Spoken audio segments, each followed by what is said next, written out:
We all have that one moment when we sang, we screwed up really loudly or really visibly, and maybe it's been years since that happened, but for whatever reason, it doesn't let us go. So, what do we do about it? Hola, my friend. I'm Melissa V. Cartwright, and welcome to the Passionate Performer podcast. You have a voice that deserves to be heard, and you also deserve to have a performance career where you don't feel like you're sacrificing who you are to meet the demands of the industry. So we are here to help you problem solve those challenges, figure out why we're feeling the way we do, and give you the next right step. You ready? Let's go. Ooh, I'm so glad that you hit play on this one because this is something that's very human and also very typical for anybody who's chosen to sing in front of an audience like you and like me. It's gonna happen, right? We're gonna make mistakes, and oftentimes they can happen very, very visibly, very, very publicly. And for some of us, we have shaped our entire career around that blunder about what did or did not happen. But here we are choosing to get up again and sing again. But are we singing in ways that bring us freedom, mentally, vocally, even physically? It's October 1st, it's spooky season, but here we are going to dissipate all of those scary thoughts that we have had around that performance blunder. I cannot wait for you to dive into this conversation that I had with Sophie Adickes. She is a gorgeous human being inside and out. Let me brag on her a little bit. She is a mental performance coach who helps artists, creatives, and entrepreneurs overcome performance anxiety, manage stress, and build unshakable self-confidence. Yes, sign us up, right? A former performer herself, she knows firsthand the pressure of working in a high-stress industry. Hello. And she's on a mission to equip clients with the mental tools and daily habits they need to stay resilient and believe in themselves. By the end of this episode, you for certain are going to feel so empowered. Her ultimate goal, to make sure that no one walks away from their passion, right? Because they lack the mental skills to thrive. Sophie is a certified coach with a master's in psychology, along with bachelor's and master's degrees in vocal performance. She's one of us. All right, so let's dive in. Sophie, I'm so excited that we're finally getting this FaceTime. We did meet on Zoom a little bit before, but we've been super fans of each other, and now we actually get to have a conversation in real time and document it and push record on it. So thank you so much for joining me. No, it's my pleasure. I'm so excited to connect in this way. Yeah, fantastic. And I love, being very, very festive with spooky season. We're going to tackle some of our biggest fears. And one of the biggest fears, you know this, and that we're going to talk about is the dreaded moment on stage where we had a blunder, or in our mind's eye, it was pretty big. Maybe it was. Maybe it was a huge blunder. Maybe it really wasn't. But for whatever reason, our brain loves to project it on a big old screen, right? As though millions of people are watching it. And it seems to just get a hold of us, right? And really starts affecting then every single time we open our mouth, we try to go after something artistically.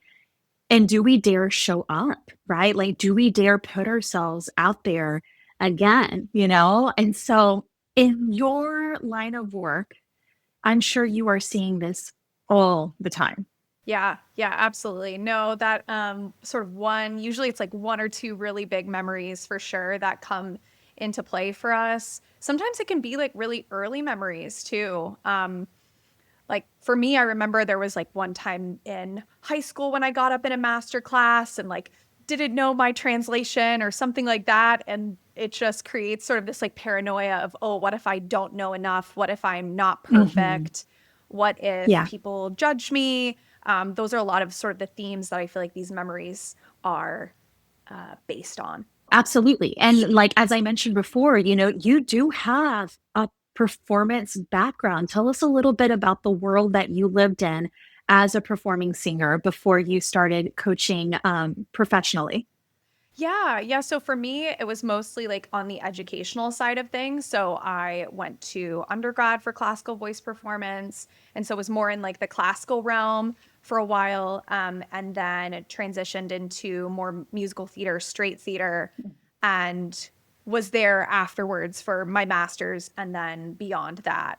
So was mostly in the theater space, but did a bit of like film and that kind of stuff as well. And so those things, definitely those memories can sometimes come into play and did come into play for me for sure. But learning how to sort of rewrite those narratives and let go of kind of the hold that they can have over you can be really helpful so that they're not constantly coming back into your psyche when you need to kind of hone in and focus on the present moment in a performance setting. Mhm. And I want to ask this question of you because this is some of the commentary I hear from they'll see someone like you, right? Like you work with, performing artists or people who are trying to work through mindset issues and anxiety. Or they'll see someone like me who's a voice coach and still in the performance space and be like, oh, it just comes so easy to you. You never struggle, right? And we're human. And I'm sure that maybe we both have story. I don't know. I don't want to make that assumption. Had this actually been something that you struggled with? Because some people say it just always came kind of natural to me. And that's fine too. I'm just curious what your mindset performance limitation experience was, if you had any. I think you're absolutely right that some people definitely are maybe a little bit more hardwired to have that like thick skin.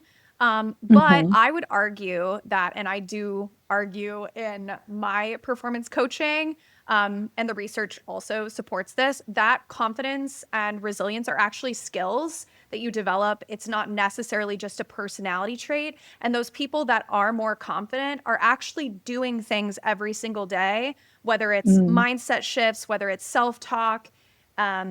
There are different skills that kind of make up what supports their air of confidence that they have. For me, in terms of like how I or what I dealt with in terms of performance anxiety, for me, it was more like in an academic setting where I found it Mm. to be where it kind of came out for me. I felt totally fine in auditions, felt fine performing on stage. Because I think that those objectives were very clear. But I think when it came to like being in a classroom and receiving a lot of criticism and, having to accomplish one objective in one class and then it would change the next teacher you worked with was very difficult for me. And I think also in the academic realm, and I don't know what your experience was like, but in the Yeah. academic realm of music, it is very there's not a lot of emphasis on what makes you unique. It's very often like, let's fit into this box and do it this one way, and then you'll be good. Hmm. And so we leave like and get thrust into this real world where we now have to know what we bring to the table, but we didn't take any time kind of figuring that out because we were so focused on getting an A or impressing that professor. Exactly. Exactly. I did get lots of positive reinforcement, thankfully, in my collegiate days of voice training. But what I'm finding so often is that there is also the pressure of a timeline, right? Like, and Yeah. anybody who books a show totally understands there is a pressure of a timeline. There is a time for you to do the thing that you got chosen for or that you were hired to do. So there's that can add a lot of pressure and like, oh no, am I ready? But I as I was hearing you talk, I just got off the call with one of my beloved clients, who said, this is the first time in all my collegiate training and every contract I've had where somebody actually showed me positive reinforcement, right? Like it wasn't, oh, you did it, check, let's move on to the next thing we need to fix. And so that I feel like that there's a deficit for so many performing vocalists, like in our experiences, right? Where we did the thing, we went to training, we went to school or however we've gone about, we received some sort of vocal education Mm. to get us ready for the real world. But there was this component, like you said, of not having spaciousness to really experiment with what do I do with all this head knowledge and vocal knowledge, right? And how do I kind of create an artistic identity? And so I totally feel you on that and have so much compassion when I hear performers in particular say, I don't know. I don't know. And that being a root cause of a lot of anxiety. I think maybe because, and I say ignorance, I'm not meaning to be condescending when I say that word, but sometimes we only know what we know. Yeah. Yeah, absolutely. And I think actually when you mentioned like the path where you get a lot of positive reinforcement, really great early on in the career, but I've worked with singers who have gotten lots of early success and lots of positive reinforcement, and then eventually that well might run dry, have Oh, no sort of system to be able to determine whether or not what they're doing is correct without the external feedback as their internal compass. oh my gosh. We're taught, yeah, that's like the pendulum swinging in the other direction, Yeah, right? And completely so other we way. need that balance. We need that balance. Okay, so like I'm so glad you're here to talk about this because when we're haunted by that one moment or several moments that we just cannot shake, we're just talked about why it's such a challenging moment, to decide whether or not you're even going to go after it again, right? So let's start at the very beginning, like we do, and kind of identify why are we feeling this way? Why would a singer have that one moment and then decide or have a hard time deciding, do you want to do it again? You know? Yeah, yeah. So I talk a lot with my clients about the brain and how it works. But to sort of simplify it, the brain's major two objectives are to protect us and to be energy efficient. And the protective aspect of the brain is going to prioritize those memories or those experiences that have caused us pain, either physically or psychologically. So, the same reason why when you touch a stove and like as a kid or something and it's hot, you probably won't touch it again because you know, oh, that caused me pain. I'm not going to do it again. And the same can go for performances where if you've had maybe that one bad audition experience, your brain will naturally put you into that fight or flight, even if you want to be there. Um, Even if you have that kind of like internal battle of like, I know I want to do this. Why is my body telling me to not? Why am I having these negative thoughts come into my head or intrusive thoughts come into my head? And that's why, is because your brain is actually doing its job really, really well. So that's like one component. And then I think also, like, depending on the person, there's often this feeling of perfectionism, this feeling of having to sort of compare yourself to other people, or your main determinant of whether or not you're doing a good job is how good other people are and where you're measuring up there. And so those things can also come into play, which can fuel that feeling of, oh, this is not a safe thing. And so then intrusive memory is coming in kind of just as a warning. Hmm.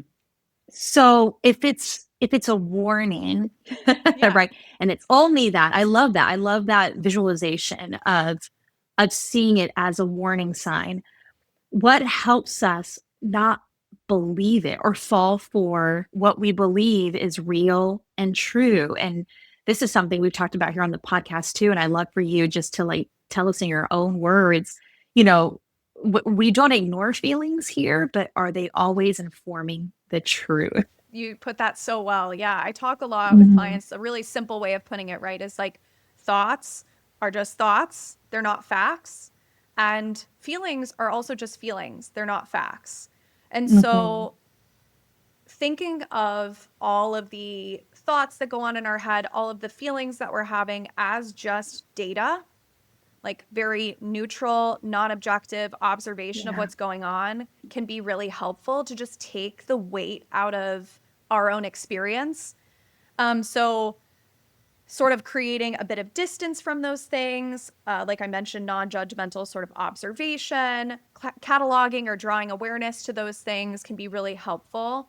And recognizing too that actually your memories are not always factual. We're going to Mm. remember certain aspects of it, but we're not able to look at it objectively because we were experiencing it typically with pretty high emotions, maybe. We might have been in that fight or flight state where your mind's moving a million miles a minute.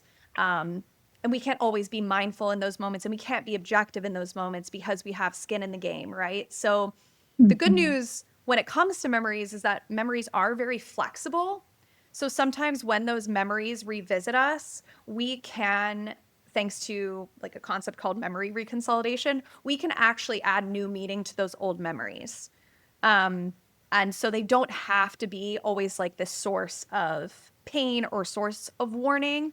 It can be maybe even like an example of resilience because you're still here doing the thing, you're still showing up. It could be an example of you of confidence and of stepping up despite the odds being stacked against you. So drawing attention sometimes to those more like nuanced aspects of the memory can also be helpful so that it doesn't have this like one note feeling to it. Yes. You gave us so many juicy things right there in the way that we can attach that. And I kind of think of like some of those performance blunders of mine that I can think of, I only have memory to recall. And so I feel like, if that's the case, we're kind of at an advantage here, right? Where we can kind of rewrite the narrative of seeing that warning sign in the distance and maybe almost like a mirage. Maybe it's taking on another form, as we use that visualization. I'm just going to stay in that lane for now. Yeah. I think about Sophie, which I'm sure these are your clients too, and mine as well. Almost every move we make in this life, especially if we are visual performers, can be documented and it can be uploaded and it can live on the internet forever and ever and ever, And so I know when I work with singers in particular, we talk about, okay, is my stage going to be digital? Is it only going to be in front of live people, And that kind of raises the stakes a little bit because maybe there is actual documentation of one of those blunders, right? Mhm. How can we, for instance, how can we use that as a resilience tool to help us get ready for the next one? And maybe you might go back and watch it and realize, oh, really, it wasn't that bad. Or maybe it was, But so how would you walk, somebody who's like, I've got proof. Right. And how do we like lower the stakes in that situation to help us move towards getting ready for the next rehearsal or the next gig if we want to get up and try again? Yeah, that is definitely a tricky one. You're right. One thing that I think about is because the internet is always changing and there's always new content out there, that even if it is like the 5 minutes of fame that you never wanted, it will be short-lived. It will be temporary. I would definitely suggest putting some boundaries in place when it comes to spending time. If you do have that like digital evidence, I know that sometimes there's that temptation to listen to it over and over again. We want to try to stop that from happening because we don't want to develop this like negative thought pattern that we're going to continuously go down. So creating space from it is going to be definitely key for sure. And then also like reconnecting to memories that did go well, or watching memories or watching videos, maybe if it is like video evidence of times when you did feel really proud of yourself, is also important because those things aren't going to be quite as prevalent in our brains because, like I said, we're going to prioritize the protection. We're going to prioritize the negative memories for sure. So taking some like an equal amount of time to visit moments or performances where you did feel really proud of yourself, where you did receive really good feedback. I even recommend with clients, and not to like put too much emphasis on the external validation, but to keep a log of like all of the kind things that people have said about you, that you feel about yourself, any kind of performance memory that you felt like really mostly proud of yourself for, or resilient or confident. Those memories, I always recommend like keep that journal so that on the tough days you can go back and read these things because they will not be as readily available in your brain. And so it is just so important to be able to document those moments as well. Absolutely. I totally have an encouragement folder in my email Oh, I for love sure, the name for that I can, just encouragement email, right? I call it my proverbial encouragement jar. Again, so I can always revisit it. What are some of you made a great point about setting up boundaries and bumpers to protect your brain. So from a digital standpoint, I mean, there's all sorts of even creative apps, right? That will just shut the phone down for you. You know, what are some of some of the boundaries that either you have used or that you've seen some of your clients use to help remove yourself from the ever-changing internet, which I also loved, by the way. Even that is temporary. Yeah, yeah. In terms of like phone related boundaries, definitely app limits can be helpful, especially if social media is like a Mhm. trigger for you. There's also like mental tools. Like sometimes I'll tell clients like, and this is helpful for some, to have like a countdown. So if they notice that they're starting to go down the path, to like say 5, 4, 3, 2, 1, and then change activity. Like get up, Oh, I drop the love that. phone, Mhm. move out of the room, put on a different song, like sort of Mhm. code shift your brain, redirect your attention in a different way. Because sometimes when we're in that loop, unless we give our brain a goal directed action, it can be difficult to kind of reason with ourselves mentally. So I always say, like, let's try to avoid, if possible, battling thought for thought in those moments of like, you were bad, no, you were good. Instead, sometimes Mhm. it's helpful to have a very specific activity to do, whether it's like going out for a walk or calling a friend and not talking about that, or getting out of the house or singing a song that you really like that resonates with you. Just having something in your toolbox. And obviously, that's going to be super personalized to redirect the attention in a way that builds up your confidence. And you can even use like hobbies that make you feel confident outside of singing as well. Exactly, exactly. In fact, last week's episode is about that. The importance of art consumption that has nothing to do with what you're going to perform or do, right? That's just for just enjoying art for art's sake. So thank you so much for affirming that. Yeah. So in a real life situation, I'm thinking of this moment where, okay, this one performance on stage is haunting me. I can't shake it. And so I'm going to put us maybe in a couple scenarios, right? Like how could we take the next right step in these scenarios? I kind of think about some of our musical theater artists who they know they're going to do the same exact thing, or the same exact thing is going to be required of them for the next show. And they had one show one night that was like super big flub up. Brain just went completely blank. I know I've experienced those before. You know, we have. How do we get up for the next night when the same job is expected of us and we're having a difficult time mentally throughout the next day?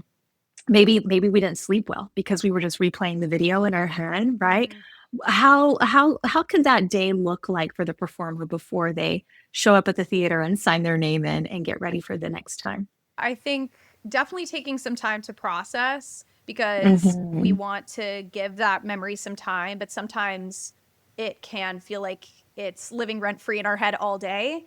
So set Sure. aside some of that time to like process and name the emotion that you're feeling, recognize the thoughts that you're having. And then sometimes there are different tools that I'll walk clients through in terms of sort of addressing and challenging thought patterns can be helpful if those are tools in your arsenal. But then I think from there, it can be helpful moving forward towards your next performance, thinking about, okay, well, what are the things that I'm going to focus on and anchor to in this performance?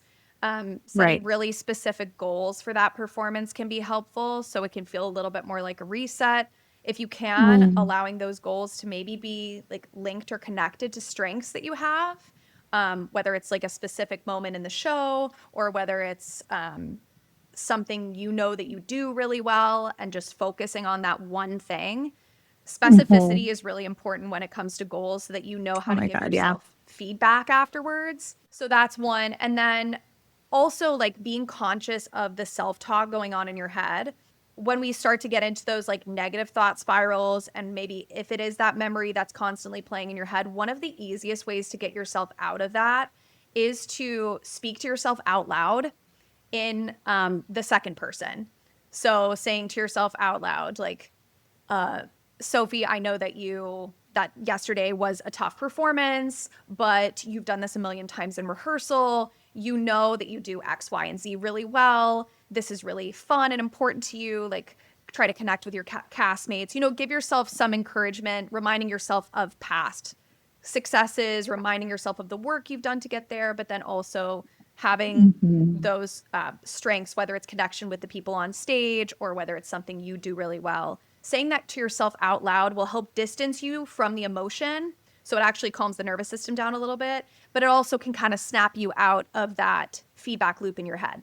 I love it. I'm totally saying, like, now if we're going back to our warning sign on the road, like, okay, the cloud is dissipating, right? Like, I've got a plan, and I do self-talk out loud all the damn time. Like, my family just knows, like, mom's not crazy, she's just doing that, and my kids do it too, and I'll hear them in their rooms, and I'm like, okay, this is good. Yeah. This is good, right?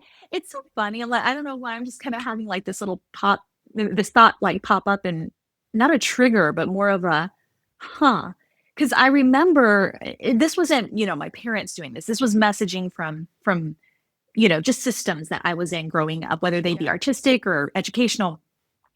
Like the whole, like, you're talking to yourself was equated with like being crazy, right? Or like, you know what I'm saying? And now it's like, this is a must. There is something powerful and even scientific in the auditory practice of hearing yourself talk out loud to yourself, So thank you so much just for affirming that for us. And I wanted to put us in a different scenario, because so much of what you just said totally translates. But I also know that this is so real, like like in my own life, in the lives of like the people I work with, and I'm sure that you work with too. What is haunting you about that performance and your blunder isn't necessarily the blunder.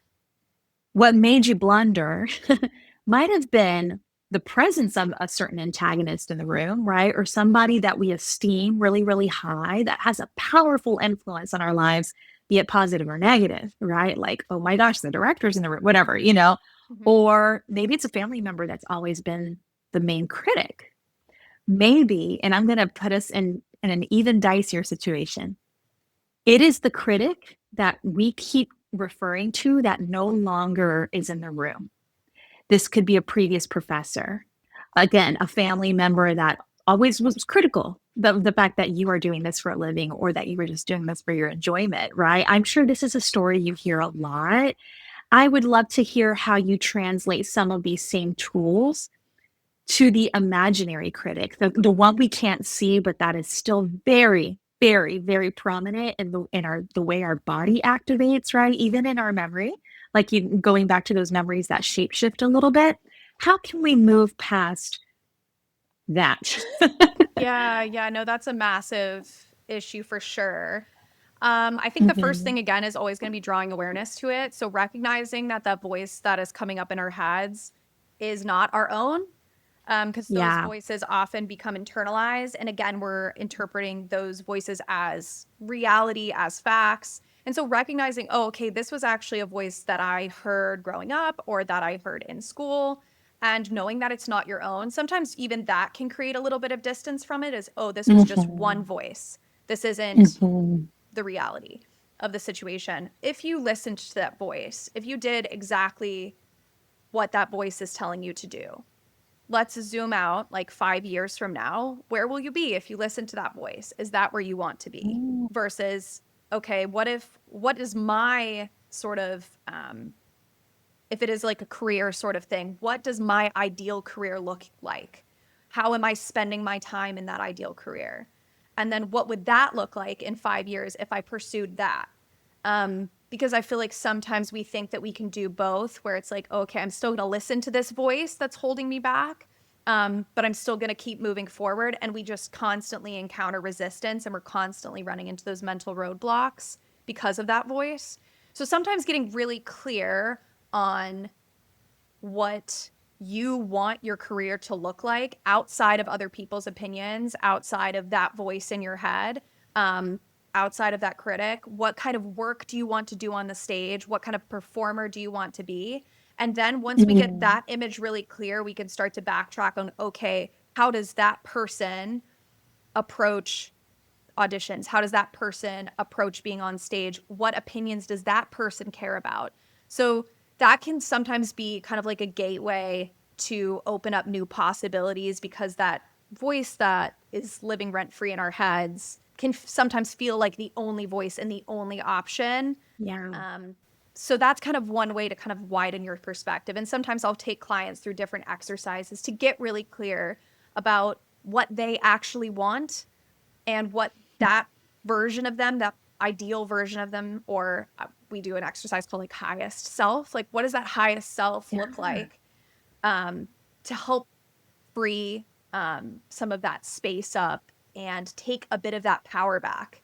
Yes. Oh my goodness. Goose pimples, right? Because you've said something that could really be transformative for all of us. Like whether you're listening to this right now or whether you just marinate with this for a few days, about, do you really truly believe you have the power to change the direction, to change the trajectory? And we're staying in our kind of horror movie themed moment right here. It's that moment where we're like, you unmask the villain, and how powerful is that moment? And you realize, oh, oh, not to be trite or minimize the hold that this can have, like you said, you keep encouraging us to create that healthy distance. And there's so much power in that. And then you will be 5 years down the road, look back on this moment and be like, oh my gosh, thank you.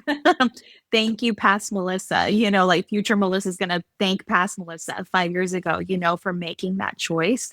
And what a powerful moment, Sophie, and a powerful exercise, right? To walk us through, to get us to say yes to the next thing, as uncomfortable as it may be in our bodies, right? I love that. Oh, so very much. Thank you so much for walking us through those very real life moments of how do we take the next right step here. I love this. This is really a hard question to ask, and I try to ask. I ask this of my practitioners, and they're like, "Oh gosh, this is really hard," But I'm always just so curious. For yourself in your own life, like what's one of your go-to mindset shift tools that usually works for you now in the season of your life? I'll put it that way. Yeah, that is a hard question. I mean, I use honestly all of the tools that I do with clients for sure. I use self-talk a lot, especially if I feel like there are, those intrusive thoughts or like any kind of feelings of self-doubt. That can be really, really helpful. Music, honestly, is an extremely helpful tool to shift mood. I always recommend like having like that playlist of songs that we all have like those songs where you put it on and you could not be in a bad mood. And actually there is research to support that as well. You actually can't be sad and listen to a happy song. It snaps you out of it really quickly. And not to say that we can't have those moments where we put on the sad song and we feel those feelings for sure. But sometimes when it gets to be in a rut and we're like, I don't even know where this is coming from, music can be extremely helpful as well. So I feel like those two are the ones that maybe I use the most often. Yeah. And then just also like honoring the emotion and moving through it and allowing yourself to kind of ride the wave versus like suppressing it, especially for like high achievers, which is a lot of the clients that I work with, a lot of artists. In the spirit of productivity, we're just going to leave that emotion off to the side for now and we'll come back to it. And then we never come back to it until we're in that burnout state. So making sure that you have little checkpoints throughout the week also to check in, take your temperature on how you're feeling, and then adjust accordingly. Totally. Because if you don't, it will demand your attention in the most surprising of ways. Like I just got off a very, very high stakes, very celebratory performance about a week and a half ago. It was a big goal of mine this year to encore a cabaret that I did, that I wrote and produced back in March, and I got the chance to do it again, and it was a huge goal of mine. I visualized that day after, like being a total potato, right? Like, giving myself that time that I always do. I was so full of energy, Sophie. Like I was on 110. I was surprised that I rode that emotional plateau, right? Like it was like mountaintop. And then we just kind of stayed there for 5 days. Like and I was like still buzzing, still electric. I was like, this is not how I envisioned this. A week later, like falling asleep in the middle of the day. I'm even getting emotional at the stupidest things. My husband's like, "Are you about to start your period?" I'm like, "No, no,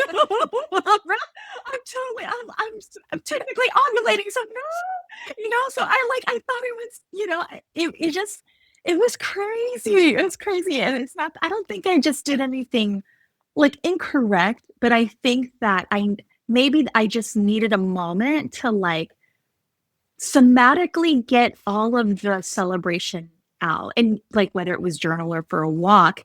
And those are some post-show rituals I have that I know I didn't do. So again, it's not that I did something wrong. It's just I took myself and my body out of the routine a little bit. And so she was like, "Okay, Mel, you do your thing, but I'm here and I'm going to decide to show up today." Yeah. Right.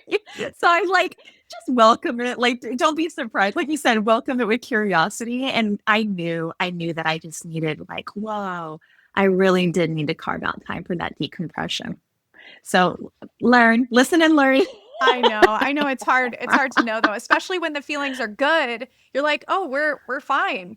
And sometimes that can happen too, like with productivity, Yeah. is you feel good because you're continuing to do things. Yeah. But then it'll hit you at some point where your body's like, yep, I'm not doing this anymore. Right. Like I've ridden the high, like I really do need a moment to chill, please, And again, still bask in the gratitude of it all. But yeah, I think it's just moments of pause and rest and renew. So anyway, yes, I love this. Okay. If we want to work with you, Sophie, one-on-one on your performance coaching and how you help artists, how can we find you and work with you? Yeah, so you can find me on Instagram. I'm at mindbody_strength coach.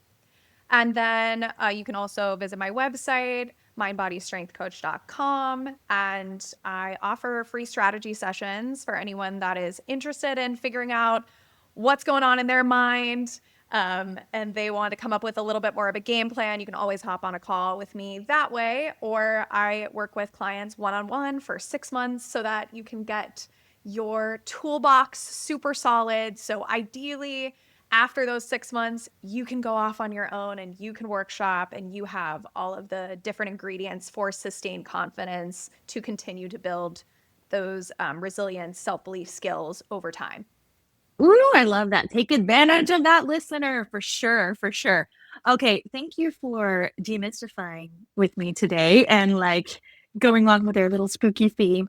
Just curious, are you a spooky girl? Do you like Halloween? Do you do you have a favorite? I love Halloween. Scary movie or my Halloween movie is Rocky Horror. I love Rocky Horror. I don't even know if that, honestly, I would watch it year round, but I absolutely love it and I save it and it's my thing. I love it. That's so great. I know it's super hot right now, especially with Sabrina, like, giving nod to it in our music video and all the things. So it's definitely super popular. Well, thank you again, Sophie. And yeah, you got this, listener. We are cheering you on. Thank you again.